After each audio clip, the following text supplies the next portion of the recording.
North డిగ్రీస్ని బట్టి మీ గృహం centre నుండి 11 డిగ్రీస్ టు 34 డిగ్రీస్ మధ్యలో కనుక మెయిన్ డోర్ వస్తే అది నార్త్ ఈస్ట్ ఉత్తర ఈశాన్య ద్వారం అవుతుంది.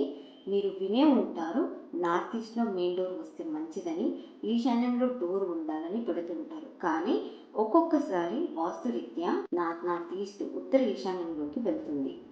నార్త్ ఈస్ట్ జోన్లో 2 ఎంట్రన్స్లు ఉంటాయి. అవి N6, N7. N6 ఇది మిమ్మల్ని చాలా మూర్ఖంగా తయారు చేస్తుంది. మీ యొక్క ఉద్దేశాలు మరియు ఆలోచనలు అనేవి కొన్ని విషయాల పట్ల చాలా స్ట్రాంగ్గా కఠినంగా ఉంటాయి. దానితో మిమ్మల్ని కలవడానికి ఎవరు ఇష్టపడరు, మీ సంబంధాలు కూడా పాడవుతాయి. N7 ఇది ముఖ్యంగా అమ్మాయిల్ని ఎదిరించేలాగా మారుస్తుంది. తమ కుటుంబం యొక్క సంప్రదాయాల్ని ఆచారాలని పట్టించుకోరు. సో ఇక్కడ N6, N7 ఎంట్రన్స్లని ట్రీట్ చేయడం అనేది చాలా అవసరం. ఈ కేసులో మొత్తం డోర్ని నార్త్ ఈస్ట్ జోన్కి సంబంధించిన మెటల్ స్ట్రిప్తో బ్లాక్ చేయాలి. సేమ్ టైం ఒక ఇన్విజిబుల్ డోర్ని ఓపెన్ చేయాలి. అప్పుడు మంచి ఫలితాలు అనేవి వస్తాయి.